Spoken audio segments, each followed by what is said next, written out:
Welcome to Phonogenics 101, a Riotboy production hosted by Jeremy Gloff. The podcast where people who love music discuss albums track by track. Please hit subscribe, and if you'd like to support this podcast, patreon.com/Jeremy Gloff or Venmo @Jeremy Gloff.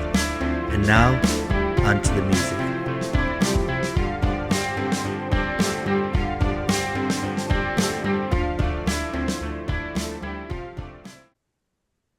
Hello, everybody. Welcome to Phonogenics 101. My name is Jeremy Gloff. I'm your host from Tampa, Florida. This is the podcast where we talk about albums track by track. We go from the first album in someone's discography all the way through to the last.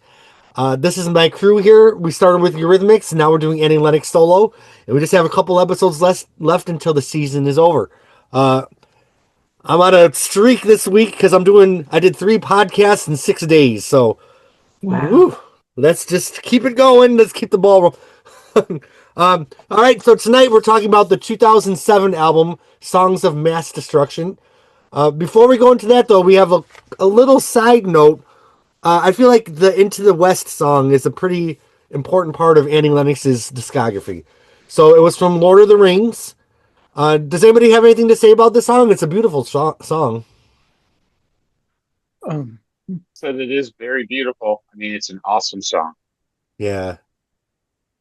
There's several editions of it. There's some promos that had acoustic version, the full-on orchestra version, and then there's special editions of Lord of the Rings soundtracks that's come out where, you know, it's got more of the soundtrack going with it. So there is, we should note, there is a song. Somebody help me. What's this? They recorded a song, but Peter Jackson said he didn't think it was right for the conclusions. Use Well the Days. Have you heard that? Yes. Yes, that's a great song too, but it sounds almost incomplete. Do what? What did you say? I said it's a great song, but it almost sounds incomplete. Well, possibly it is. Yeah.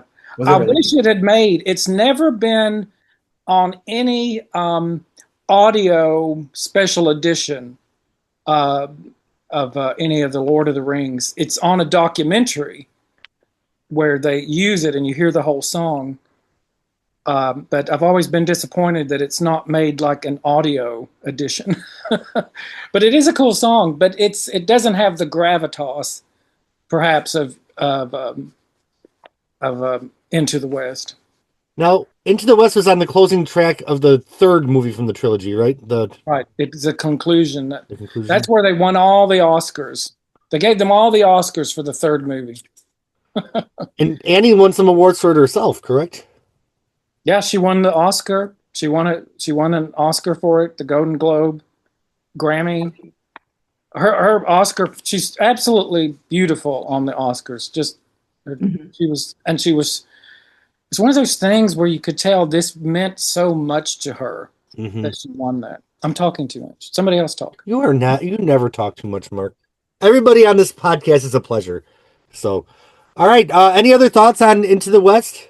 I just thought we should mention it because it was a big part of Annie's journey. It was lovely. It was very Celtic sounding. I'm not a big Lord of the Rings fan, but I love the song. I was a huge Lord of the Rings fan, so it was so cool that she did it, and you know, and that it got such good reception. She did several live performances before the Oscars and after the Oscars, but yeah, I think it meant a lot to her, and she recognized her mother and who had passed away, and who's the one who did the strings for Here Comes the Rain Again? She thanked him in her Oscar speech. He had also just passed away. And I remember saying that she missed them both so much. And the mother just passed away. Yeah, Michael Kamen? Michael Kamen, yes. I can't believe I got that. Because her mother just passed away because she was at the Sadler Wells concert in 2003, so she would have just passed away. Really? Oh, I didn't know that. Wow, that's cool. Look how beautiful that cover art is. I mean, that's such Yeah. a beautiful picture of Annie. Yeah. It was such great cover art with that. But Jim, that was very nice. I mean, she got a lot of great recognition. Forgotten that, Mark. That's a nice remembrance. Do what? I had forgotten that she'd thanked her mother and Michael came in. Came. I missed them so much, and that's what she said. It was such a beautiful speech. Yeah. Those movies were so huge that it was so notable that she was the one that was able to do the closing track of those trilogies. So, you know, only Annie Lennox. Like, who else has that majesty? Yeah. And Sade. No. Oh, Sade. Yeah, maybe Sade. All right. So, any other thoughts on Into the West before we move over a few more years? All right. Well, the world kept turning, and then 2007 came along, and a new Annie Lennox album, Songs of Mass Destruction. There's, of course, the 2-disc version. There's the Barnes & Noble edition that has the bonus track on it. Not a 2-disc version. It's like some video stuff, right? Like, it's got 2 acoustic tracks, Dark Road acoustic, and then it has a bonus song called Don't Take Me Down. Oh, that's a good song. And then it's got a disc with the 2 discs. It has like some video. I believe it has a video. Right, and some commentary, right? If I remember.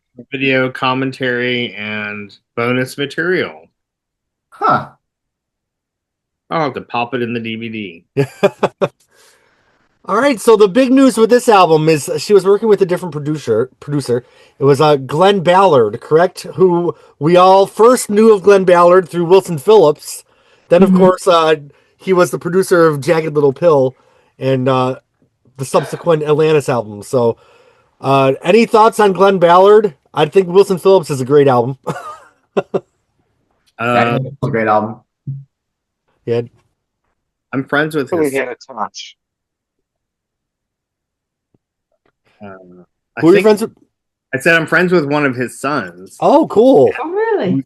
I was just flipping through his Instagram to see if he had anything kind of Annie related, but it was just there's some photos of his father being inducted into the Songwriters Hall of Fame from a few years ago. But I think I asked him once about like if he'd ever encountered Annie and stuff, and he said very briefly, not Okay. Yeah, that's it. That's the only thing I know about him. So, Bear was such a, like we talked about that in the last podcast. It was an album that the fans all really embraced. And here we are 4 years later. So I always like to ask the mega fans here, what was your memories of going into this era? Were you excited for a new Annie album? Oh, yeah. What was it, 4 years since Bear? Yeah, I think so. Mm-hmm. Honestly, I didn't love Bear, and I was at a really busy point in my life. So this album just sort of like one day was like available, and then she was like announced a tour, and it was like, oh shit, great, more Annie stuff. It did kind of like approach quickly and then kind of pass through quickly. I don't have a lot of memories of this era. Not as much as some of the other ones. Like Diva, Medusa, I can recall so much of Annie being part of my life. But this one, I remember Dark Road coming out. I remember getting the album, listening to it. But things just started moving fast then for me. When I think 2007 is when it came out. Is that right? Yeah. But for me, it was like 2003 Bear was and even the Bear tour with Sting. That was like the beginning of a very tumultuous few years where my partner was very ill. So, like when this came out, actually, and the tour was announced, she played in San Francisco. It felt like the tour was like very close to when the album, like it was very like pretty quickly after the album release. Yep. For Bear, like she did a couple of like earlier shows in 2003, and then she did like a fuller tour. But then for this one, she played at the Nob Hill Masonic Auditorium in San Francisco, and it's a really great venue. It was very much like a proscenium in the almost in the round, and one of our friends who's from the original Yahoo group, and then the one list or whatever one list in Yahoo group, named Stefan. He's from Cape Town. Yeah, yeah. Yeah, so he actually flew out to come see her. We got him a ticket, and he flew out to come see her with us at that show. And it was a great show too. John, what venue was that? I'm sorry, I didn't hear. Masonic Hall on Nob Hill. Oh right gosh, okay. Yeah, that's a great venue. Cathedral, yeah. They've Yeah. redone it since they've redone it. So I liked it before because it had this really great proscenium round stage. So you really felt like you were kind of like, it was very intimate, even though it was about a 3,000 capacity venue. If you were on the floor, it just felt very like you're right up. It had the like feel of like watching a session, you know. The Sing Tour, the Sing Tour, which is what it was called, right, is where she performed at the Ryman in Nashville, and she has a picture in her new book of her, which I think was, I guess we should say, was her Annie Lennox's new book. The retrospective was released today in the U.S. Or was it released yesterday? Nope, today, I believe. Yeah, but anyway, so there's a nice picture of her from the Ryman, and that was that tour. It was a good Is there tour. a lot of text in the book? Sorry to sidetrack. Yeah, there's some. I mean, she goes through things and has explanations throughout. It's a beautiful book. It's absolutely stunning. It could have been one of those things, you know, fans, we always want more. It's about 200 pages. I think it's slightly less, but you know, it could have easily been volume 1, volume 2, volume 3, easily. I mean, she probably doesn't want to talk about herself that much. Yeah, it's interesting to have her, you know, and it's the way she is. It's nicely done. It's very nicely done. So I have to wait 2 months until my book signing because you just pick it up at there. So I'm like, meh. Are you gonna be in the LA at the LA one at the you're doing the meet and greet, or I'm doing the book signing at Book Soup. You're not going to do the podcast? No. Oh, I'm driving down for that. Oh, that'll be cool. Yeah. Well, maybe we can meet up if like on a different night or whatever. Just doing a weekend of it. It's Halloween weekend. Do you want anecdotal stuff now or later about the tour? Go ahead. Yeah, now's a good time. So the Masonic Auditorium like doesn't have a load-in area, so all the tour buses have to basically park right out front. And of course, like Annie, you know, like she has the same assistant that she had on the Bear tour. And basically, like, you know, she kind of recognized people, and you know, there was fans out there kind of gathering around the tour bus and hopefully get, you know, a picture or autograph.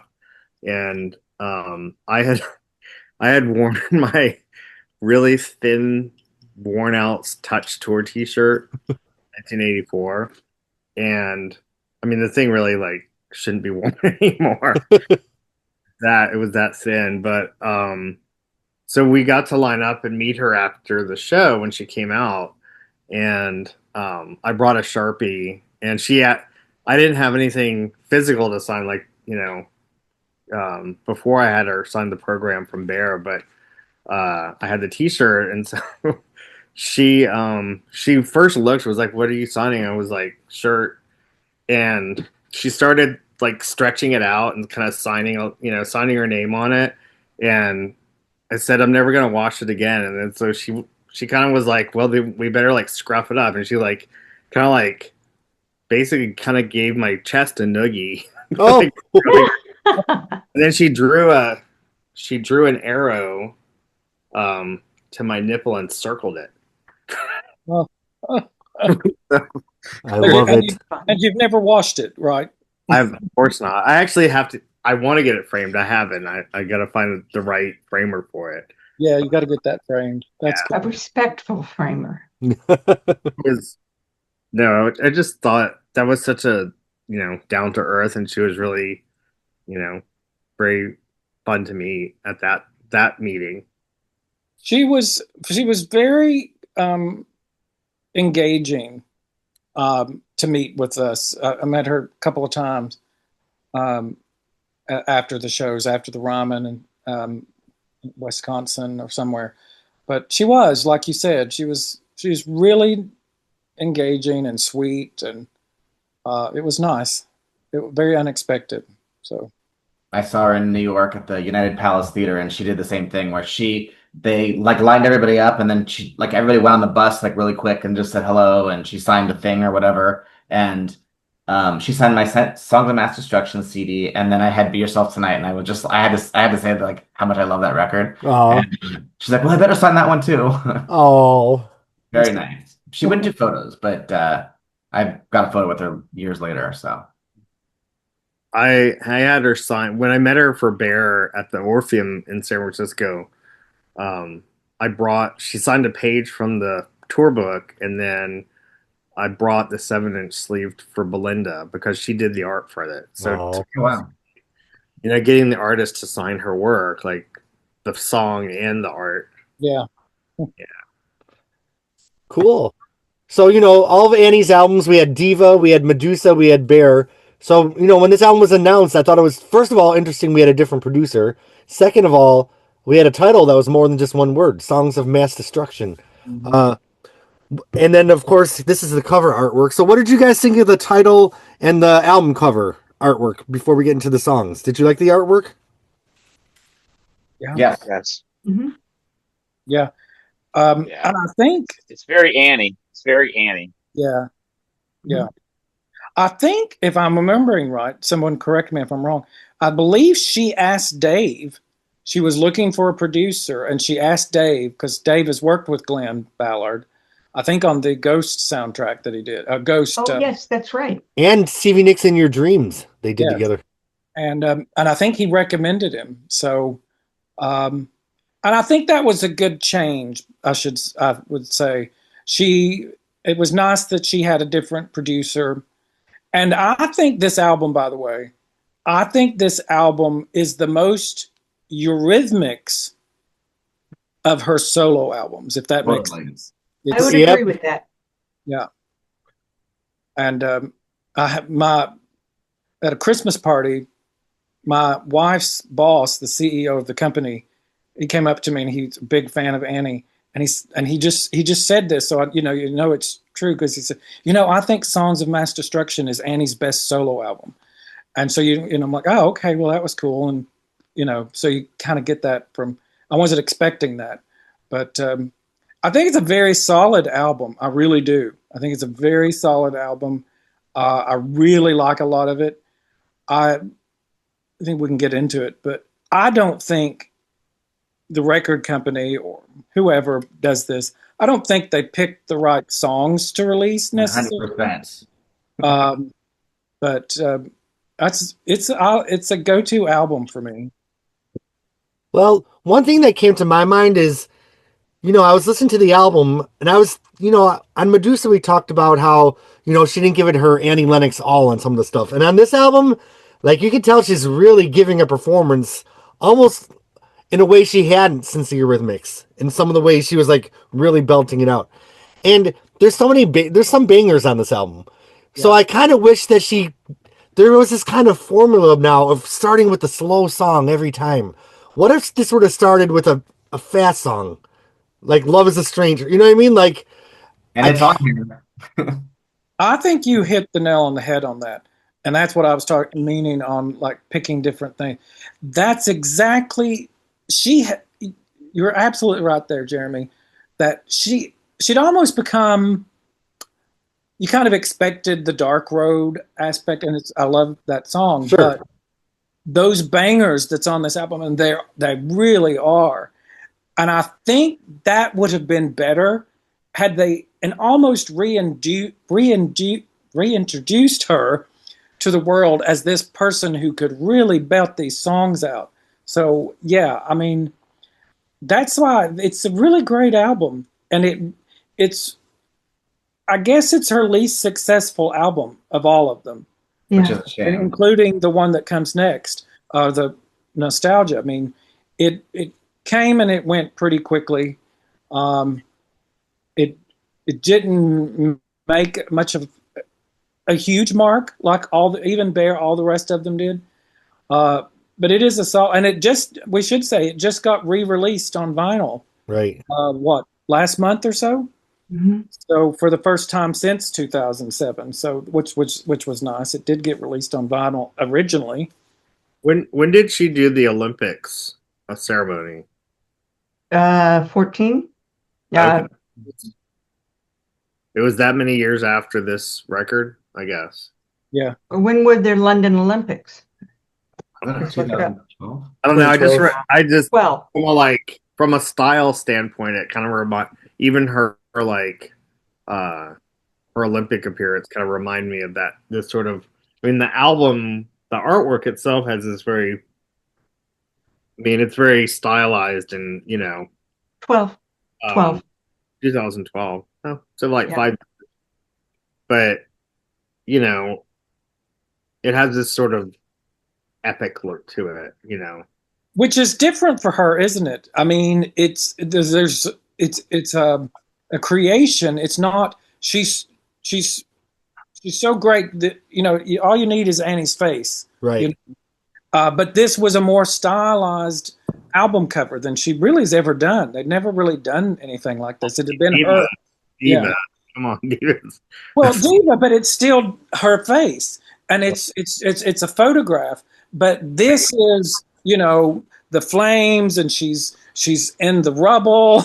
It's a whole creation there. So it was interesting. And She had a concept for it. I love the tongue in cheek of the title itself. I mean, for that time period, Yeah. we had the early 2000s with the weapons of mass destruction and things like that. So it's kind of a fun play for her and that as well. That album cover, the way she's dressed and she's holding the stick, almost reminds me of a scene from the Legend in My Living Room yeah. video. Mm-hmm. Yeah. What was out in 2007? I know Madonna was on the Confessions tour, so that was like my go-to.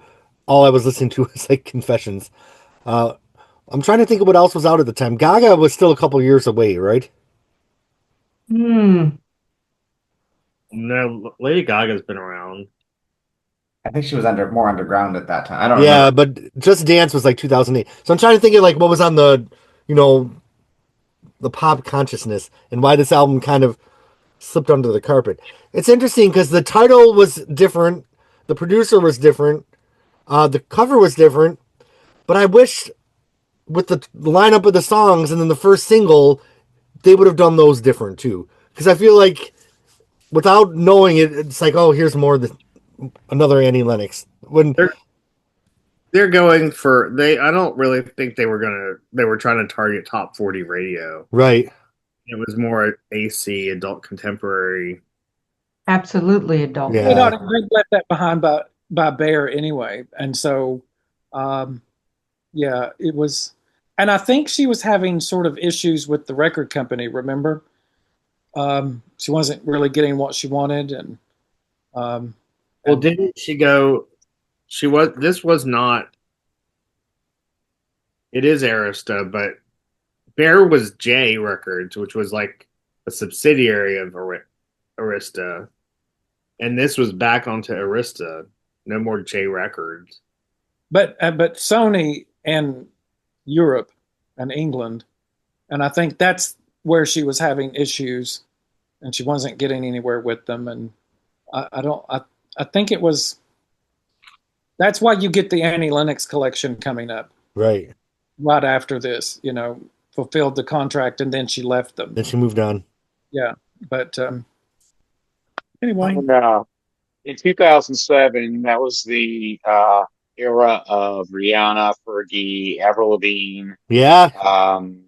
Alicia Keys was popular, Kanye West, Nelly Furtado, people like that. Okay. Okay. So it's interesting to think of this album in that context. Mhm. All right, well, let's go into the track by track. Dark Road, of course, I think it's a beautiful song.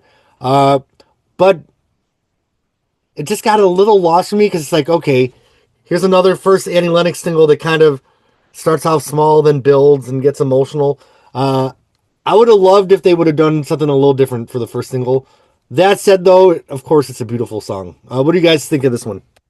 I think if a lot of songs on this record were released as like one-off singles at a random time where she wasn't putting anything out, the songs would be so much better. But when she suffers from the curse of greatness, when her music is so good that when she comes out with something a little bit lackluster, it's so glaringly obvious and almost doesn't work at all, which is like bizarre. Like she's like trapped in her own greatness. But with that being said, I think the song is beautiful and great, but again, as a first track, not great. As a first single, really not great. And then like on the tour, she did like songs like this in favor instead of like the great songs on this record. And I was like, fuck. It was interesting at her concert this year in London.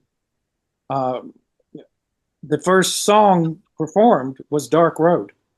Right. It was such a shock. I was not expecting that. I mean, if you had asked me to bet on, okay, what is she going to perform?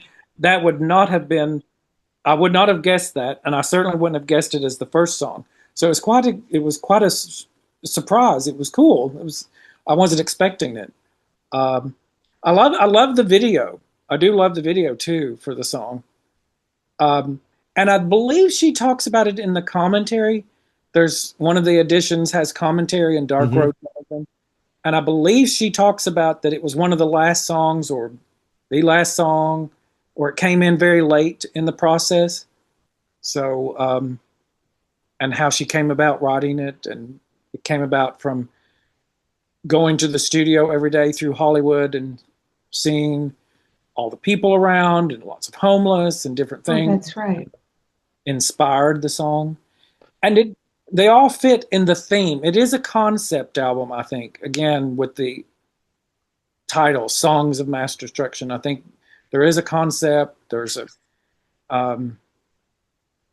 a lot of her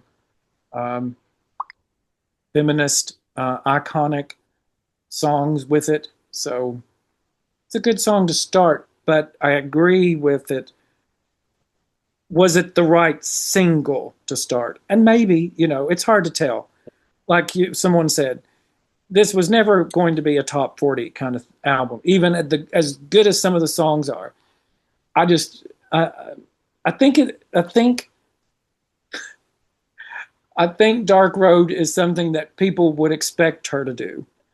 And I think at that point at 2007, it would have been good to do some of the others just to reminding people again.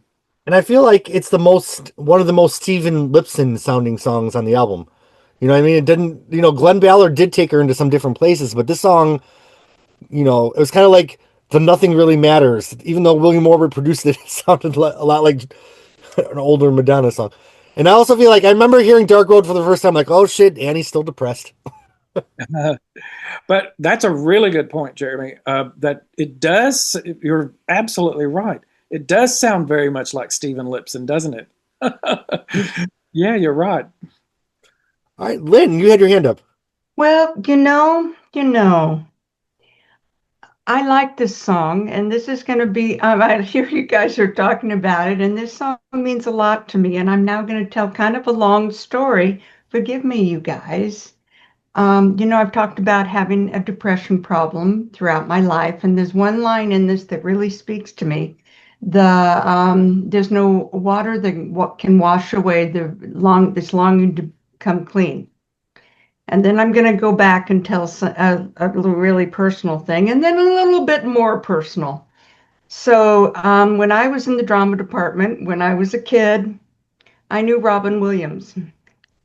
And he was a few years ahead of me. When Robin died, I played this song over and over and over and over. And I cried and I cried and I cried and I cried and I cried. And Mark knows this. in this last month has been a really rough month for me. My niece's husband took his own life. So this last Friday, I played this song and I thought, oh God, how is this going to hit me? Well, it Right. didn't do the same thing as when with Robin. But this song means a lot to me for a lot of reasons. So it's a very emotional song for me. And so I guess it means a lot. So I like it in that very cathartic way. And I still haven't been able to, and maybe I never will, weep from my nephew-in-law, because I'm kind of angry at him because of what he's done to my niece. But that's where I am. It means a lot to me. So the song is very personal. Well, that's the beautiful thing about music, isn't it? Yeah. And how you can get something out. We all get something different from every kind of song. Yeah. And those that kind of touch you and mean something so much to you, I think I love that story. I do too, and thank you for sharing. And I must admit, I do have like my music producer hat on a little bit when I'm talking about the song. So I'm thinking about how it might have hit harder from a music production standpoint at the end of side one. But let none of that take away from the impact and the beauty of the lyrics and Yeah. the importance of the song. And maybe if it had been at the end, it would have had a better impact. I understand at the beginning of an album, it really was. Maybe it would have been better at the end. I understand what you're saying. So Nick, I'm interested. Did you know this song coming into it, or what? We always love hearing your point of view. Vaguely, it's very possible. I mean, at this point, I probably was old enough to be listening to the radio by 2007. It took a while, but I eventually did get Here there. we go. I know, right? But when I did hear it again, my first thought was, oh, this must be the single. I looked up and sure, that was the case. So I thought that seeing that I identified it as a great option for airplay, that they did end up going in that direction. I was surprised that it actually didn't end up doing too well. But if we're talking about the music landscape at the time, a lot of the artists that were invoked a little bit earlier, like Nelly Furtado, you have Fergie, Black Eyed Peas, don't necessarily align with Annie Lennox. Of course, on radio, you have multiple different markets, adult contemporary being one that I think would be most suitable for her. And I don't even know if it really did well there in that market either. But I found it to be not entirely formulaic, but more or less of what you would expect with Annie, and that's not necessarily a bad thing. Has a nice build, and the last minute it hits into overdrive, and I really appreciate that. It's a pretty song. All right. Any other thoughts on Dark Road? We have to say it's cool that Annie Lennox is dressed as Wonder Woman in the video. Yeah. There's just something great about that. There may be of irony, and it's supposed to be ironic, but there's something about it. I don't remember that video, so I'm going to be YouTubing that right this second. Old school Wonder Woman. Same here, Jeffrey. Yeah, or in essence, a superhero. Thank you for the tip. Yeah, look it up. It's good. I am. So track 2 is Love Is Blind, and this one, you know, I feel like this is where it's something new a little bit, or something really like you're hearing an Annie that you haven't heard in a long time on this one. It's got a stomping beat. I loved it the first time I heard it. When I revisited the album, I still loved it. What do you guys think of this one? 2 of my favorite Annie Lennox songs of all time are on this record, and this is one of them. I absolutely fucking love this song so much. Can you imagine if the album opened with this? I mean, That would be great. It's just like sometimes you just think to yourself, what were they thinking? And I feel like if this would have been the first single, people would have lost their fucking mind. I mean, beat-wise, it's not that... It could be in the same camp as Rolling in the Deep. You know what I mean? Like, I feel like this could have been like a huge hit. I mean, like, right.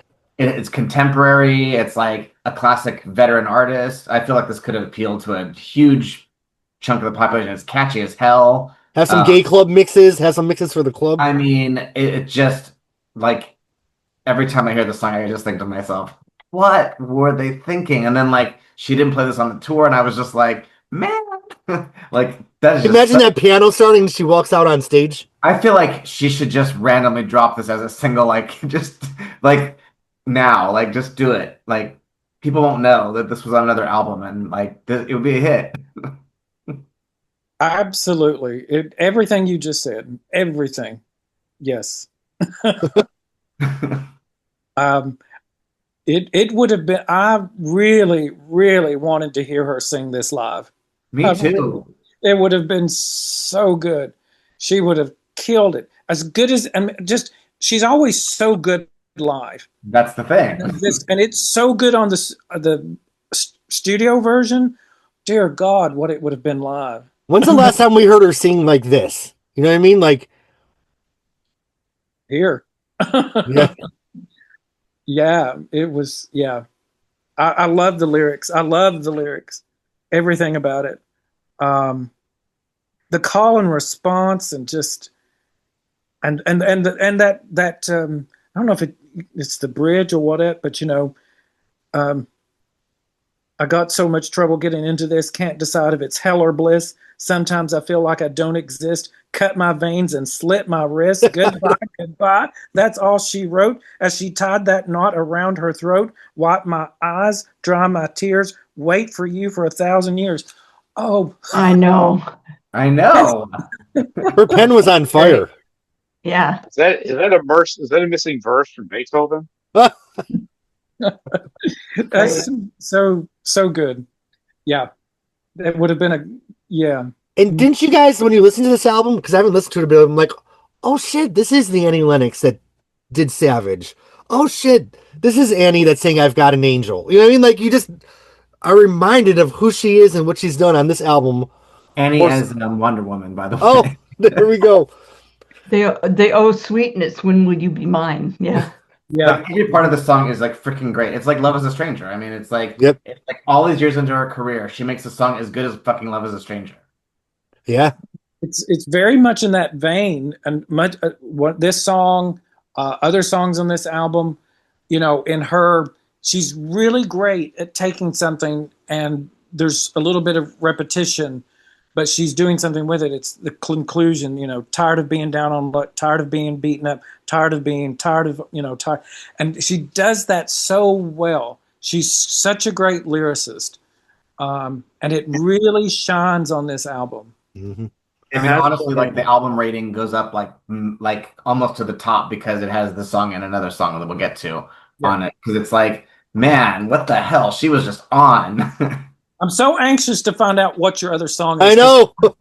I'm wondering if it's mine too. It's womankind, isn't it? No, I'm just kidding. All right, Nick, what do you think of Love is Blind? In terms of it working as a single, it's certainly possible. The song that reminded me of, to a certain extent, was Black Horse and the Cherry Tree, which was released a couple of years prior. It's bouncy, could have worked. Think that maybe it's not as compact in comparison to the aforementioned song. The last verse where she's just rhyming words with devastation, concentration, deforestation. I mean, it's fine enough, but I think that it's an above average track. I do like how the keyboards are panned, where you hear the piano heavily on the right channel, and it sounds like they're doing some sort of synth on the left channel, more or less mirroring what they're doing on the piano, maybe some wetter reverb on the left. The production's pretty nice. I like how punchy the tom-toms are too. All right, John. It kind of has like a bit of like a blues stomp kind of sound to it that almost reminds me of what Dave was doing solo, what Dave does, which is very inspired by, Mississippi blues. And, so it kind of, there's a couple of songs on this album that I could almost hear him, playing steel guitar on. Again, her most Eurythmics album, solo album. And it doesn't sound forced, and it doesn't sound like she's repeating the past. It sounds totally fresh, taking like what if Eurythmics were making music today. Yeah, of the moment. Like. I mean, for me, this is like, just looking at it and the way the album was structured, it very much to me, even though Bear is all her too, It's like it's very much like a songwriter album. Mm. You know, it exhibits her skill as a songwriter. I think, you know, almost like it's sort of like a culmination in a way in terms of you know, between Diva and Bear and this, it's like I think after Medusa, this kind of, you know, was it's a strong singer-songwriter album. And we should note, this is her last fully self-penned album. I mean, and she's done a couple, you know, a one-off song, but the last album Of original material. Yep. Yeah. Unless you count the piano instrumentals. Well, and she did a soundtrack piece, Yeah. but yeah, it's yeah. All right. Any other thoughts on Love is Blind? All right. Moving on to Smithereens. I just felt like that was kind of like a weird word. But that aside, I like this song. Who wants to start this one off? This gives Oh, me yeah. This gives me the vibes that I wish Dark Road gave me. Like, I feel like this is like a classic Annie track. Like, it's with the build and lyrics are great. I mean, she was really on fire lyrically on this record. Not that she isn't always, but like, there's a lot of songs on that. Well, actually, there's one that she missed the mark on. Get to that one. Yeah, these great track. Mhm. I think this should have been a single. Could have been. Yep. Yeah. And even the name, like it would have, I feel like it would have made people go, "Ooh, what's that?" That sounds I know. What is that? Mhm.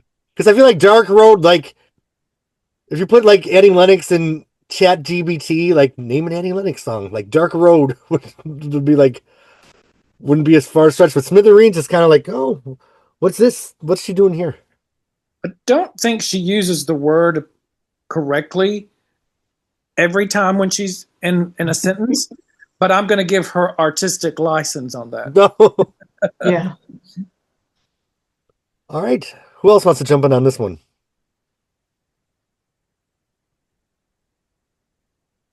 All right, Nick, do you have your review? Yeah, I like it. I like it. It's You one of like my favorites, actually. Cool. Oh, you're muted, Nick. You're muted. There we go. I noticed that. So I did enjoy the synth strings. I enjoyed the song as well. The production value, as per usual, is great. I like the guitar solo on the left channel quite a bit. Chorus is fine. Don't really have too many complaints. It's, again, following that formula of an Annie Lennox song, but if it works, you may as well keep cooking it. Yeah. Uh, All right. Well, moving on. Ghost in My Machine.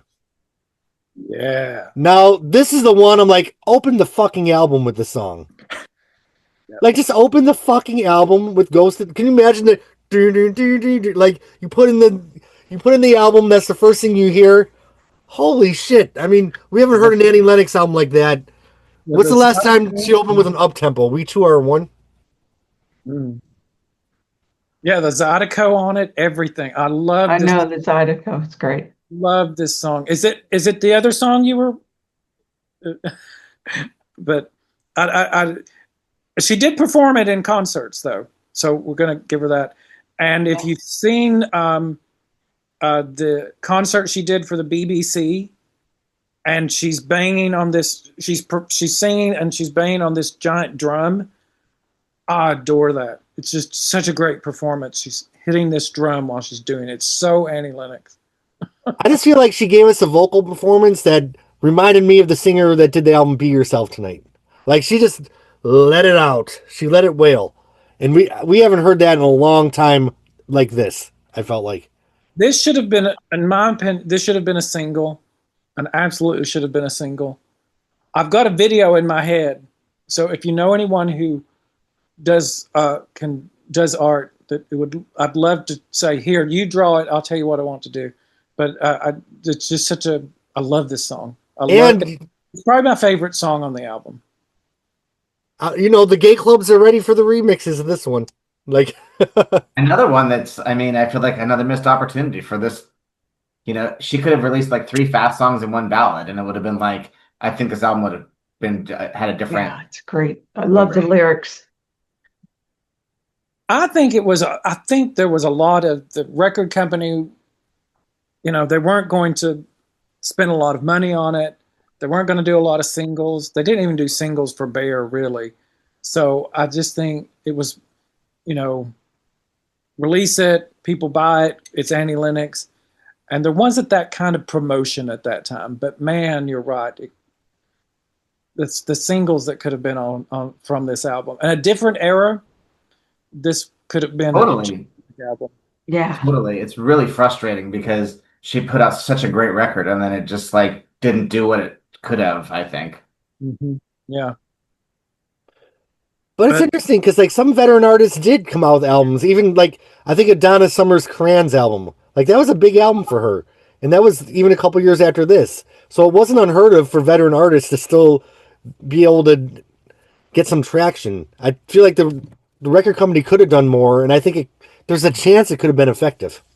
Yeah. Duran Duran has like every album, it's like the first song they put out is like the worst song on the fucking album. And they've done it like 4 albums in a row. And you're like, how do they keep fucking this up? Because it's like the rest of the record has like such stronger points. And it's just like this Annie Lennox trend, it started here and just kept going. And you're just like, who is running the ship? Not fans, clearly. It's interesting. She uses the word womankind in this song. Of course, then there's also a song coming up. Right. That uses that. But again, I go back with some of these lyrics. I think too much. I do too much. I fail too much. I fall too much. I cry too much. I die too much. I'm haunted by the ghost in my machine. I mean, that's just, it's nobody can do the lyrics like that. I mean, she's such a great poet with this stuff. And for such dark lyrics to be with such an upbeat song, it's just the juxtaposition. It's just peak Annie Lennox. Yep. And peak Eurythmics. That's what Eurythmics did very early in the early Eurythmics. Love is a Stranger. Dark lyrics, really, but this with the most upbeat. Yes. Song. Exactly. So, it was that juxtaposition. Yeah. Mm-hmm. All right. Nick, do you want to give your thoughts on this one? Yeah, so whoever decided to put an accordion on this song deserves a massive raise. It's a wonderful decision, and I think it's one of her strongest songs in her entire discography, including her work with the Eurythmics. I immediately vibed with it, and that continues to be the case. Very upbeat, lots of energy, and the instrumentation, especially the accordion, it comes in a very nice package. Open the fucking album with this song. Love is Blind. What the fuck? Yeah. Side one track, side 2 the other one. Yep. All right, There's also some very late 2000s synthesizers, very high pitched, like woo woo, where it could only happen in that time frame of the late 2000s, and it works. It doesn't sound. I mean, it sounds dated, but in a good way. Any other thoughts on this one? Perfection. That's it. All right. Well, every podcast I have a bright idea, you guys, and this one is no exception. Ooh, okay. How do you all feel about me recording an album about my grinder experience called "Songs of Ass Destruction"? No, no, No. no, no, no, no, no, no, no. No, because if you cover Dark Road, it just won't. It's like You you're may not have a go. All right. Go ahead, Mark. No, I was just saying. I think he's thinking about it. Moving on. Oh, You may not have a ghost in your machine, but you may have something else in your machine. oh, there's some ghosts. All right. Woo. Okay. Womankind. Let me guess, Jeffrey. This is your other favorite song on the album. It is not. I'm just kidding. Oh. I thought you were being serious. It's actually a song. It's like It's not as. It was better than I remembered. I don't mind the song. Actually, this was like in the era of like I would like put stuff on an iPod playlist and like only hear like I wouldn't listen to the whole album anymore. I would just listen to like those songs I really liked. And this one always made it on, and I have no complaints. Do you guys remember the podcast where Jimmy Z came on and brought out the worst in me, and I just said nasty stuff for like 2 hours?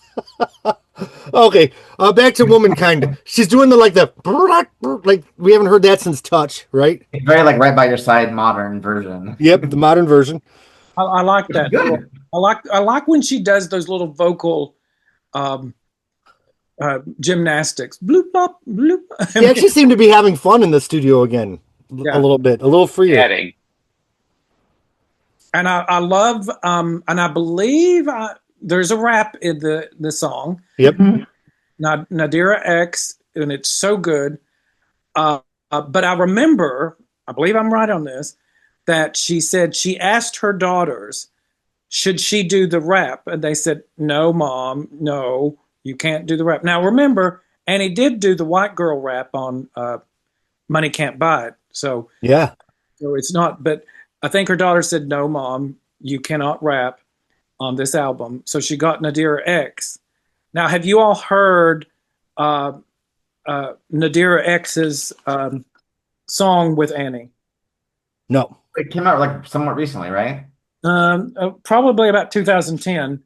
Oh, no, never mind. Everything, but it's called Here It Comes. And throughout the song, it's Annie singing Here Comes the Rain Again. Look it up. I'll put it in the chat. But it's a great song. Absolutely love it. I don't remember it. I believe Dave produced Nadira's albums years before that. She was on his label. Yep. And what was his label? Anxious Music. Weapons of Mass Entertainment. Oh, that's right. Wow. Yeah. That's right. But not anxious. I think this was on his European label, which was Weapons of Mass Entertainment. I think Money Can't Buy It came out in 91. I think by 2007 the world was still recovering from Madonna's rap on American Life. I think that's why the daughters were like, nope, don't do it, Annie. Annie could have done it, but I love the part too where she says, "Here comes Nadira," So I think it's a fun song. It really is. It's a fun song. I like it. Yeah. Nick, Womankind. So when I first listened to it, I disliked it quite a bit, and I'm a little bit more lukewarm on it now. I still think that the rap was a very poor decision, but the rest of the song salvages it a little bit. All right. Any other thoughts on Womankind from the panel? All right. Yeah. Next. Through the Glass Darkly. Through the Glass Darkly. This one's a little slower. We kind of have. Is this the one with kind of like that Sheryl Crow trip hoppy kind of beat a little bit? Yes, trip hop production. I wouldn't attribute it or associate it with the work of Sheryl Crow, though. I think I'm just thinking of one Sheryl Crow song from her Come On, Come On album that has that beat. So I think I know one Sheryl Crow song, technically. I was over Sheryl Crow by Come On, Come On, but I loved her when she first came out. Yeah. I think I stayed around for 3 albums a lot. Stayed around for 3. So you don't know this trip hop beat song. But anyway, what do you guys think of Through the Glass Darkly? I'm taking the podcast off the rails. I'm sorry. It's okay. It's not one of her greatest, but it's not bad. It's just... I feel like it's not a skip and it's not a go-to. Right. Well said. Yes. Amen. Lynn, it is not filler. It is not filler. Remember that podcast where we're like, it's filler. You're like, I'm sick of the word filler. So this song is not filler, but I'm not going to go to my CD player and be like, I want to listen to... Okay. I would go with that. Yeah. Well, hey, we've already said it. You go to this album, what are you going to play? Ghost in My Machine. Love is Blind. You've got it. You've got all this. It's so, yeah, that's a good way to put it. I think it fits the theme of the concept of the album. I think it's a very much of a Annie Lennox, and I love the title, Through the Glass Darkly, pulling on that age-old piece. But I think it works really well. Fits the album really well. For our podcast listeners, the Sheryl Crow song I'm referencing is called Safe and Sound from Come On, Come On. Okay. Moving back to Annie Lennox. Available on Amazon Music. On Amazon Music. Nick, what did you think of this song? So songs oftentimes are mixed for different purposes. You might have songs that work well for car radios. You might have songs that are good for speakers. I think that this song makes for a great listening experience with headphones, and that there are a lot of cool intricate touches in the production that kind of swirl around. That's especially the case with the synthesizer work. I am very fond of nice soundscapes, and this provides the atmosphere and vehicle for that, in my opinion. And I'm probably a little bit more positive on this song than most people on this panel for that reason. That's why I love every time that you talk, even if you don't like it. I love that you really dive into it. I love the idea of that it is very atmospheric. Right. Mm-hmm. All right. Anybody else, John or Jim? I hope I'm never skipping you guys. Jump in. I feel like I'm like at 80% for podcast hosting talent. Your social battery is drained. My every battery's drained, but it's okay. I'm so happy to see you guys. All right. Well, next is Lost. What do you guys think of this song? Love it. I love Lost. Too depressing for me. I wish this song was lost from the album. Oh, that was like a Jimmy Thanks. Bryant right there. That was kind of harsh. But see, again, if she just dropped this randomly, like without any album, and just like, here's an Annie Lennox song, you'd be like, oh my God, thank God, this is so great. But like on a record where there's like all these great tracks, I'm like, this is like 4 minutes and change of like, eh. No. All right. Lynn, I'm curious. What do you think of Lost?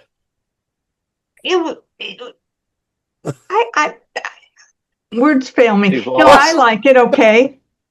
It's not filler, but I liked it more than the one prior to it. Okay. I think it's the Bear has the saddest song I've got. I think this is Yeah. So it's about the same place on the album. Yeah. Right. I have to pull up the lyrics for it. There was some really cool lyrics in it. I think it's almost 2 songs in one. The chorus, if it is the chorus, lost, and it's kind of almost a lament. It's almost a lament, a wail of lost. But I love the lyrics leading into it. I like this song. It was used in a movie, and I cannot remember the movie. But it's interesting, in the movie, Something came out, sorry, when I looked for the lyrics. Pardon me. the song, in the movie, the chorus, the lost and lost, is not used.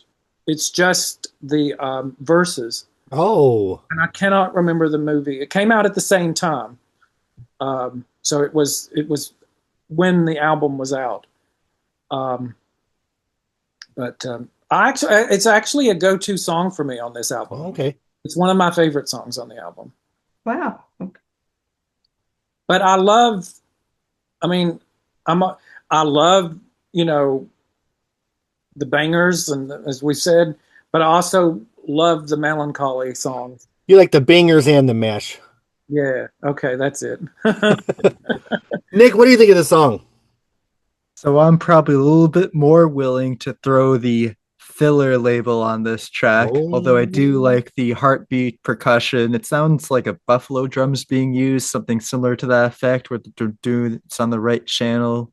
And there are a few other cool percussion effects as well that sound pitched and programmed. I enjoy that. If it was lacking, I would probably almost immediately skip it, but there are a few things to look forward to on this track. It would probably not be something that I would go to very frequently, if ever, though. Just from start to finish, I would listen to it. All right. When something very dark happens in the world, I use this a lot. I'll use it on social media a lot. War and different things, and humanity not being what it should. It's kind of a go-to song for me, and the lyrics work for that, I think. So, What? Mark, are you posting this song every day then? I know. Well, You must be That hitting is- refresh on this shit. that is a good point. Yeah, it could be that could be too depressing. Yes. I did find the movie it was in. Oh, Yep. In the Me Valley too. of Elah Yes. Yeah. with Tommy Lee Jones and Charlize Theron. It Mhm. plays as the ending theme. okay. It paints a picture of war and loss contrasted with poignant moments of memory and life. There you go. All right. Any other thoughts on this one? All right. How many people just joined this podcast to talk about the next song? What's the next song? Colored Bedspread. It reminds me of In the Garden. When I first heard this album, like, okay, this is Annie Lennox. That's right. She did all these things. I remember her. Damn, man, what a throwback. I didn't expect it when I heard the album. I didn't love this song in 2007, but when I listened to it today, I was like, oh, shit. Then I listened to it over and over and over. Jeffrey, go ahead. So this is obviously my favorite song on the record, Mark. This is the one. Okay. This may be controversial, but this is my favorite Annie Lennox solo song of all time. I just think it's like the best thing fucking ever. It's all the things I liked in Love is a Stranger in a modern version, not sounding ripping off, just and like again to have like book ending her career, up to this point with those two songs is just insane. Yeah. Like, what an awesome thing that we got to experience with Annie Lennox. And I just can't. I listen to this song for sure. This is the most I've listened to any Annie Lennox song solo. I listen to it all the time still. I just love it. Love it. Love it. Love it. Love it. Love it. Love it. Mark, is this your favorite song? Well, Ghosted by Machine is my favorite song from this album, but it's right up there. Absolutely right up there. Was this when we talked about this earlier? Was this the one you were thinking of? I thought, well, Love is Blind and Ghosted by Machine and Colored Bedspread. I mean, it's the three songs on this album that are just those types of songs that are just explode. Imagine if you put this CD in 2007 and opened with the song. You heard that like synthesizer. I would have fucking just fallen off my chair. Same. Boom! There was my head. I think we should just put a bunch of songs out and put this on it and just not tell people, because it's like the fact that this just came and went is like a damn shame. And I keep bringing up Jimmy Bryant, but this is where we need his like resequence that he always provides at the end of the podcast. And I'm certain he would have a resequence of this album. It is the sad thing for me about this album that it did disappear fairly quickly, that it's her least successful album sales wise, because and that the general public, if you're fans, you know the song, the albums, and you buy them and you listen to them, but the general public never got a chance to hear some of these songs. Right. And I'm always very sad when I discover a song from anybody that doesn't do anything, but I think, oh my God, this is such a great song. How is everyone not listening to this? Right. And it's so sad when you have that. You're a songwriter. Yeah, a lot of people should have heard this song. All right. Who else wants to comment on Colored Bedspread? It made for some great remixes. Shit. Man. I probably like this song better than anything on We Two Are One. You know what I mean? Like, this is like, to me, like top level Annie / Eurythmics. Yeah, this is a pop album, but it's beyond pop. It's Eurythmics at its best pop. It's Annie at her best pop. Absolutely. But still, like, her maturity was still there. So it's like, but the growth was still there, which is awesome. I know we said this a couple times in the podcast, but it wasn't just a cheap throwback or, it was modern for 2007, both mentally and sonically. Yeah. Nick, what did you think of this song? Yeah, so my thoughts largely echo everything else that has been said, and that it's very much reminiscent of some of her earlier work. And I love it when artists are willing to call back some of their early material and then modernize it. So in the garden, but with 2007 That's what I production, say, and yeah. that's a wonderful representation of that. Yes. Yes, that's what I thought too. So All it's right. one of my favorites. So I do want to put that out there. I love the track. I'd probably put in the top 2. It's very strong. Well, lucky us. Not only did we get a 2007 update for In the Garden, but we also got a 2007 update for Sisters Are Doing It For Themselves with the next song. That's a good segue. That's really good. Of course, there's like, I have like the 12 different, here we go. Here they are. All the different remix singles. Oh yeah. Mike would be proud of me. Well, we have like 15, how many? A lot of powerhouse female singers singing on the chorus. We have Madonna doing a verse. Yeah. Man, though, I'm just going to say it. Annie in that high register on that first verse. I wish she would have had the lower, like doubled her lower and higher octave. I think it would have been a little easier on the ears. I just feel like the further Annie went on her career, sometimes the high octave wasn't the most sonically appealing for me. That's my thoughts on the song. What do you, Lynn, go ahead. I'm not feeling very well. I think I'm going to sign off for the evening. Okay. Feel Thank better. you, though. We'll see you next month. We'll figure it out. Yeah, we'll figure out when we can do it on a Sunday so Steve can come. You want to tell us what your rating for the album is? 8. Okay. 8. 8. Better. See you Thank later. you. Thank you. Good Bye. night. Good night. Thank you. Bye-bye. Now, Mark, I feel bad talking shit about the song when you've got the shirt on. Yeah. It must be done. I mean, by the way, if you wear this in public, someone's going to come up to you and say, and start singing. Like, okay, all right, thank you. Yeah. Do you think the song raised any money for the cause? Because it wasn't. Well, They gave money. They had to owe money. what did you just do, Jeremy? How many CD singles did you hold up? But he's the only That's person true. that bought them. Me and Mike Wilson. So yeah, I perhaps didn't even know there was that many. I didn't even know there was one. I think Sing is a really good earworm. I mean, if you hear it, I mean, if you play it, you're going to kind of hum it the rest of the day. It kind of stays with you. This is, so you've got Celine Dion. There, look it up on YouTube. There's a great video of Celine Dion having so much fun recording in the studio for this. And she's very excited. You don't really even hear Anybody. And I believe Glenn Ballard said once that they could have done a 13-minute remix with all the singers. And you're just saying, you made 1,000 remixes for this, but you didn't do that? I mean, it's another lost opportunity that you didn't highlight some of these singers on this more than they did. I think it's a fine song. It's a very passable song.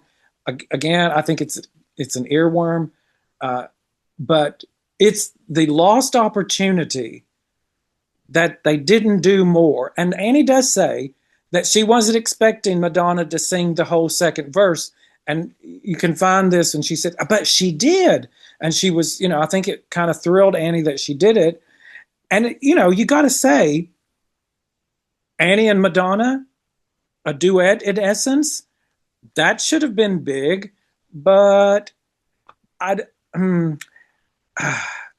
feel, this is my thoughts on this song. I feel like the intent and the cause were so much better than the song itself. Like, the song itself just wasn't great. It just wasn't a great song. And I feel like the melody in the verse, that high range, just a little bit shrill. And the final thing I'm going to say, terrible choice for the second single. Like, it just I feel like it killed the album. Um, I think that could be accurate. I Sorry, think Sing. I Because think Annie, I know it meant so much to her. and I think that's where she was pushing that record company, and she couldn't even get the South African record company to call her back. There was something about that, and and so this as a single, I think, was the record company saying, "No, no, Annie, we do love you. We're going to promote it." They did. There's even a picture disc. Remember, there's a Oh, picture, yeah. 12-inch picture disc. Um, so I think it would have been a better one-off song, one-off single, and it might have got more attention that way, Sure. Like an Into the West. That's just like a standalone. a standalone kind of thing. But Yeah. um, um, I don't have a problem. I really don't have a problem with the song at all. Um, I don't mind the high register. I think but on this album, um, it's the least successful song. I do think that. Because the public's perception of Annie Lennox in 2007 was A, a song like Dark Road, and B, doing a lot of charity work, Yes, which is great. But the album, putting these as the two singles, kind of just filled a stereotype instead of showing all the artistic things she did on the album that pushed her further forward. So I'm like, Jeremy, I think you're absolutely spot on with that. And glad you said that because I think that's absolutely right. That at the time, the public's perception of her was exactly that: a campaigner. She had things that she was very passionate about. Um, and the perception of Annie Lennox over the last few years has completely changed, where she has become, read any comments on any YouTube video. She's an absolute, and she was in the beginning, but she's an absolute icon at this point. sure. Nobody says anything bad about her. No. You really don't. But at the time, I think it had worn on some of the public that she was more of a campaigner at that point. And Right. I'm not dismissing it. I love the stuff that she's done. Sure. It's all great, for sure. But I think you're right, though. I think that was sort of a perception. And again, as we've all said, these songs that could have reintroduced her to the public as the woman who did Would I Lie to You, the woman who did Missionary Man, the woman who did Sweet Dreams and Love is a Stranger, for goodness sake. Yeah. Mm-hmm. Because before Annie Lennox, did Pavement Cracks and then Dark Road, before she was a campaigner for anything, she was a fucking great pop artist. And this album has some of that. So I would have loved that to be the push for the album and let the campaigning be secondary, not front row and center. Mm. Yeah, Yeah. but from her perspective, she didn't need it. Yeah. Just So if you're gonna put something out that's so great, you might as well like make it as solid as you can make it. I mean, it's the whole reason she didn't really tour. She was wanting to, and she said it in interviews too. Just like she wanted to focus on the things that were like gave her meaning, and Right. I think I as much as I'd like to have Annie Lennox like once a year with something like, I respect that she's like kind of does what she wants to do because she can. Yeah. Exactly. Right. I definitely see both sides. I think an artist absolutely has the right to do whatever sequence they want and any singles they want. I just feel like I love this album so much that I love it enough to wish it had reached a greater audience. But if Annie Lennox doesn't care, why should I care? Okay, Nick, thoughts on Sing? So this joins the rather massive list of very generic benefit singles. I think that, right? So I do share the belief that she ended up going with more generic choices for singles. And given that this is a very high quality album, I think it would have been worthwhile if the public was shown a different side of Annie because it was very much apparent on this album that those tracks were certainly available. On the Say You Will album, I was looking back at the fan reception and they thought the same thing, that there were a lot of cool tracks on that, but they ended up going with more generic songs like Peacekeeper and the title track, and it's applicable here. But with Annie Lennox, she has more or less transcended the need for radio play in that she's a household name, but she doesn't even need radio exposure to reach that status of success, and that people will know her regardless. And she's almost outgrown it at that point, and certainly by this point. So you don't really need a single when you're someone like Annie Lennox, but it's certainly appreciated if your other options are a little bit less desirable. I think we should mention some of the people on this. I mentioned Celine Dion, but I'm reading through this. Fergie, Melissa Etheridge, Faith Hill, Gladys Knight, Katie Lang, Sarah McLachlan, Pink, Bonnie Raitt, Shakira, Joss Stone, KT Tunstall, which someone mentioned earlier, and more. Again, how do you have this group of people? How do you have Pink? How do you have Celine Dion? How do you have Melissa Etheridge, Fergie? And you don't hear them. You don't hear them. I know it was supposed to be sort of a choir, but it's you could have made that a lot bigger if, you know, fans of those singers, if they'd had if they'd had more of a presence in the song, I think that could have changed the perception of it. Yeah, they really botched it, I think. I listened to it today though, and I have to say, it's never been one of my favorites. It's been a total skipper, despite loving Madonna and having a Madonna fucking Annie Lennox track, and I'm just like not loving it. It actually didn't sound as annoying to me today as it normally does. Well, like I said, I think it can be. I can be playing the album and it's fine. My only complaint is I don't think they mixed it appropriately. I think it was a lost opportunity. I think of where this came in my Madonna fandom. Wasn't this around the time like The Beat Goes On and the Candy Shop demo started leaking from Hard Candy? So kind of like, as Madonna fans, we're all kind of like, I don't know, what's happening here? So like, it was a weird time being a Madonna fan too. All right, well, any other thoughts on Sing? It was kind of misleading when that album cover, I think that Mark was reading from, where they had all those singers listed, and you go to buy something like that thinking, because Pink is one of my favorite singers, and you never hear her. It just, to me, that was kind of a marketing mislead for the buyer.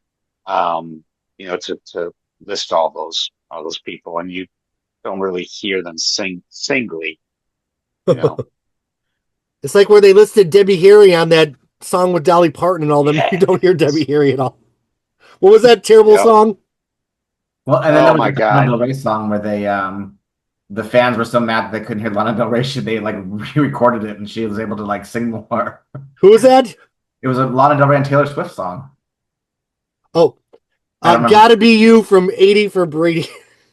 So that's it. All right, moving on. Big Sky. Ooh, I love Big Sky. Yeah, this is my favorite song on the album. I love how the verses are kind of minor key, then it goes into a major chorus. I love the piano, the repetitiveness of the piano, and I love how raw her voice sounds in some parts of the song. Yeah. If I remember, I felt like Bear kind of sagged a little bit towards the end, and not this album. I feel like it stays pretty consistent, because this is a great track right here. This song for me is like lifted on, is it Peace? There's always this really great song that's not the final song on a Eurythmics album or even an Annie Lennox album, but almost the last one. And it's always this kind of song, this really rich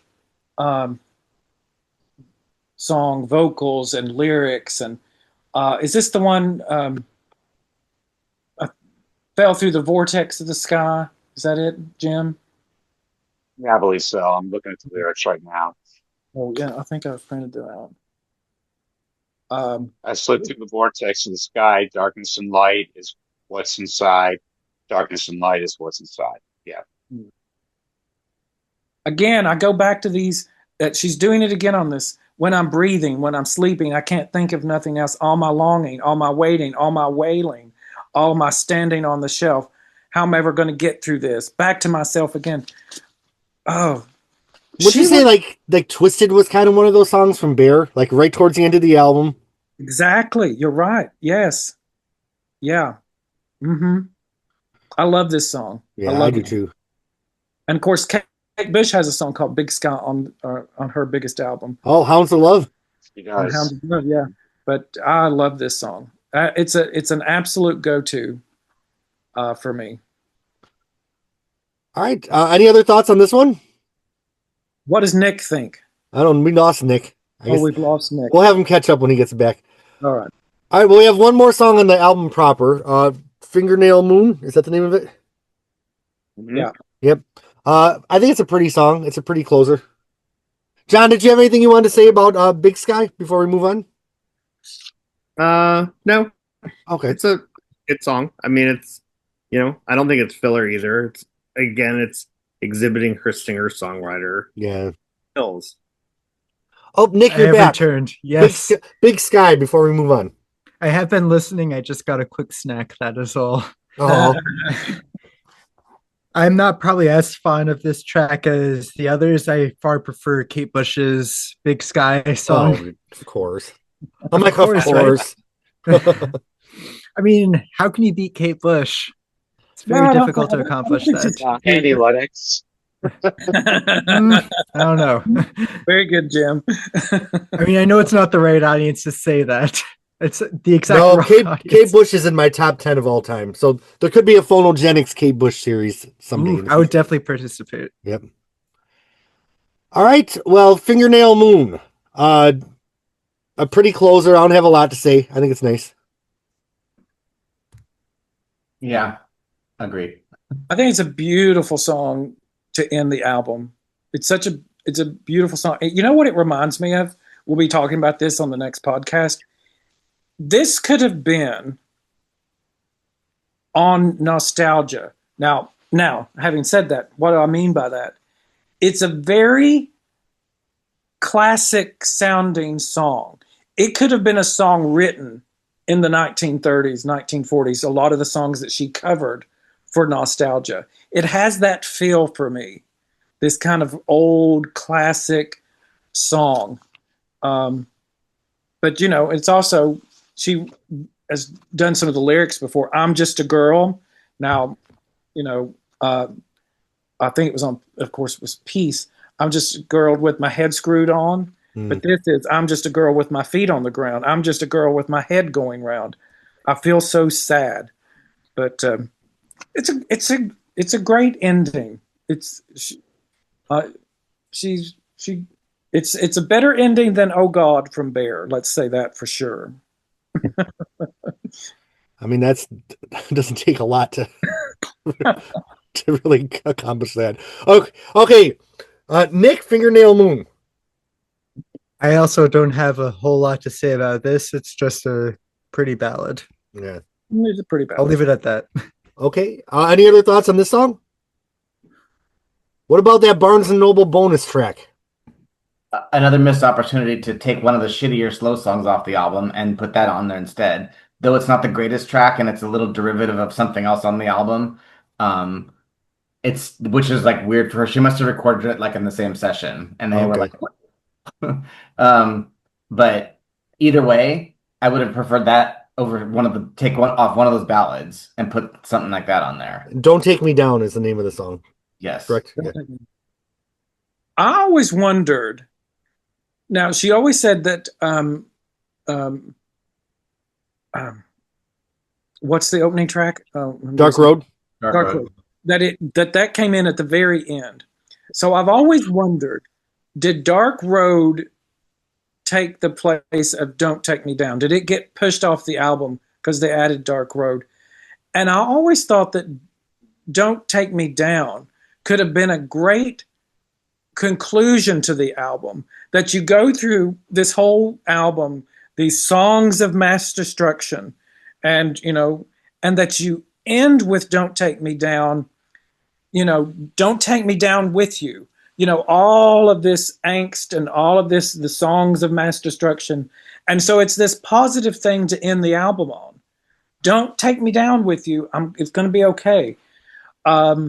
So in my mind, it should have ended the album. Although I love the way that you have Big Sky and Fingernail Moon. So you've got a nice little soft conclusion to the album. But I would have loved to see it ended. To me, it's a positive note.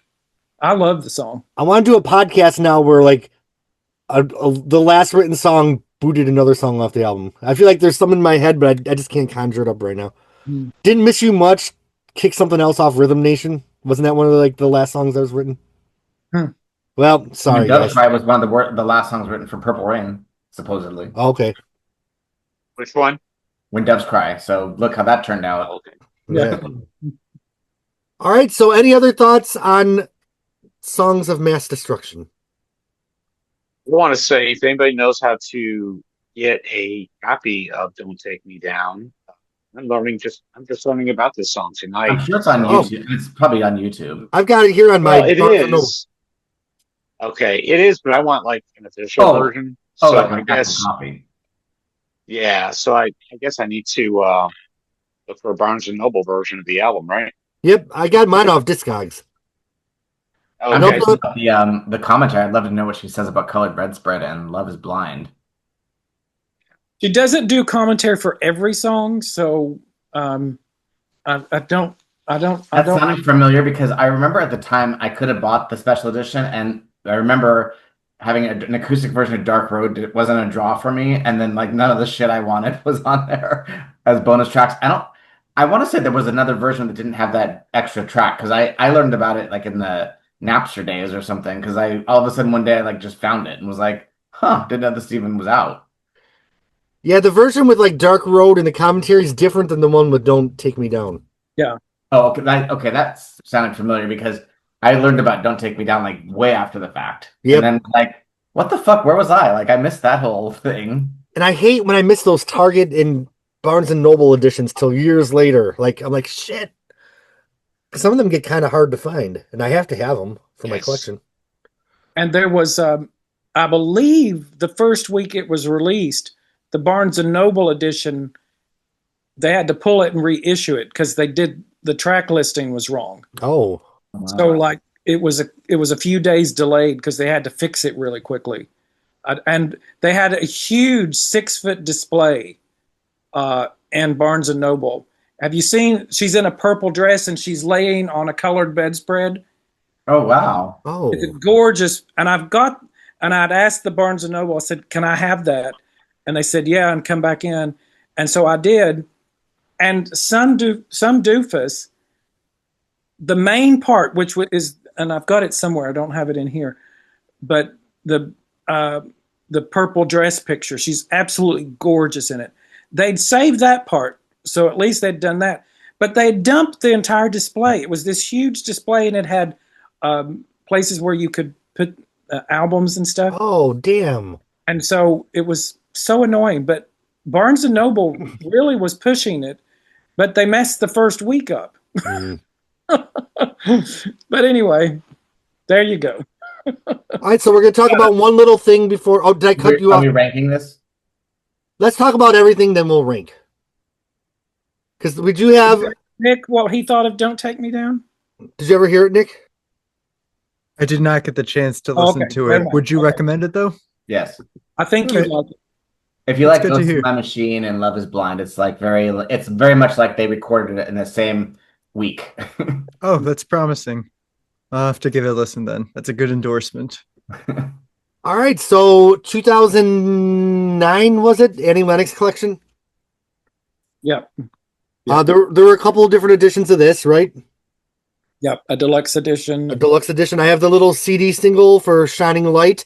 One of my wish list things on Discogs, There's an early pressing that's just a promo that has some different mixes of the Yep. 2 new songs. If anyone has that, take my damn money. Take my money, I baby. got the audio tracks. I don't have the actual thing. And then this is the most I've ever paid for an Annie Lennox CD was for this promo interview disc from Poland, I believe, where Ooh, she's nice. doing a track by track commentary of all the songs from the collection. Oh, nice. I love Yeah, that. so that's pretty cool. So the 2 new songs, Shining Light and what's the other one? Pattern of My Life. Pattern of My Life. Yeah. Yep. What do you guys think of the 2 new songs? I like Shining Light. Oh. I thought it was catchy. The video was cute, although it seemed a little formulaic for, or easy for Annie. But it's hilarious. I mean, I actually had a friend who he was like, that's a great song. Who are all those women with Annie? I'm like, that's Annie. Annie's playing all the musicians in the video. They were both covers, right? She didn't write either of them. No, they're both covers. Pat, I think Shining Light, the original. Shining Light is Keen. I think, isn't it Ash? Or is that Ash was Shining Light. And then- You know what? Ash's version of Shining Light is very much like, to me, like the original version of No More I Love Yous. And that vein of that style of a male singer, she just takes it to another level. That's all there is to it. Wasn't the original Pattern of My Life a different title? It was, and I don't remember what it was. Changed some of the lyrics too, right? I don't know if she changed the lyrics, but she asked if she could change the title. That's Keen, right? King. Yeah. Mm-hmm. I hate that. Sorry, but I don't hate a lot of Annie or Eurythmic stuff. The video for Pattern of My Life is like the worst video she's ever produced. It's clearly, it was just like somebody's Photoshop like intern project. Well, I don't think that. I think it was. Yeah, it wasn't Closer Now is the original song title. close. Oh, that's right. Yep. I think Shining Light's one of her better singles. I mean, it did well in the charts. So it's a good. I love that song. The video for Pattern of My Life. Sorry to harp on it, but like I'd rather them just not do a video than what they did because it was just cheap. From the directors of Madonna Jump and Miles Away. So have you heard the early versions, the alternative versions of both songs? That Shining Light starts with a piano? No, I'm waiting for someone to put it for sale on Discogs. Well, okay. And then Not that anyone can ship it to me. Well, Pattern of My Life is more like kind of a vocal woo. I prefer both of her early versions of them. I loved the piano at the beginning of Shining Light. Dun-dun-dun-dun. It was great. So I prefer her original versions than what came out. She hurt her back in Mexico, and so it pushed the album back. Okay. And I think Shining Light was probably going to be pushed as the Christmas single in England. And didn't work because it came out, in the spring or something? Because they had to push it. Am I right on that? Anybody else know? I'm not sure about that I don't one. know. Yeah. You're right. But the Annie Lennox collection as a whole, it should have had Put a Little Love in Your Heart, because that's her biggest solo, if you count solo, even if it's a duet, single in the U.S. It's not even on the deluxe edition. Into the West is on the deluxe edition, but not on the regular album. Hello? Right. Yeah, that's An Oscar for it. How is it not on? There must have been like licensing rights with it because it's not a lot of soundtrack stuff seems to have like weird licensing issues. Right. It's on different labels. Yeah. Yeah, but if they could put it on Politics. I don't understand. All right. Well, The cover of Mama that's on it Uh-huh. is a Sugar Cube song that she originally did for the Ain't Nothing But a She Thing collection. But I think the version on the Greatest Hits or the collection is different. Well, it was also on, and not the on the Avengers soundtrack, not the Avengers modern. Right. I meant the one with Heather Graham. Yeah. So there are two different versions of it from before. Right. Yeah, it was a weird thing, and they did just re-release the Annie Lennox collection on vinyl as well. I had the original vinyl, but it did get just last month got a new re-release, so that's cool. And it entered the charts again. So she was back in the charts again with that re-release. It always messes with my head when I'm looking at my collection because I'm like, do I not have the deluxe edition? But the CD's bigger, right? Like I feel like the deluxe edition's a little bit larger, so I have it in a different bookcase. This is why I never see it. I think it does fold out or something. All right. Well, we only have one episode left where we're going to tackle the Christmas album and nostalgia and then some odds and ends. But before we do that, let's rank songs of mass destruction. Mark, let's start with you. Scale of 1 to 10. Annie Lennox. Shoo. I love this album and I love some of the songs on it. I'm going to give it a 10. Oh, shit. It's a definite 9. I'm just going to give it a 10 because there are go-to songs on here. I love this album. All right, Jeffrey. I'm going to give it a 7 plus 8 minus because of the botched bullshit of the record, in my opinion. But I mean, like, if you want, if there was just a CD single of like "Love Is Blind," "Colored Bedspread," and "Ghost in My Machine," it would be like 100 on a scale of 1 to 10. Mm-hmm. All right, John. I'm giving it an 8. I think it's it's a strong album. Mm-hmm. For her. There's a few, just okay songs, but I think overall it's a good 8. And didn't Mike give us his notes? Didn't he give it a 9, if I'm remembering right, from what he sent us in the group chat? Yeah, Mike Wilson gave it a 9. He couldn't be. Yeah. He said Womankind and Sing were the ones that put it down. Okay, Jim. Yeah, I'm going to agree with John. I give it an 8. It is an album that I will pull out and listen to, but it's not, my definite go-to Annie album by all means. But I enjoy it. It's still a good album.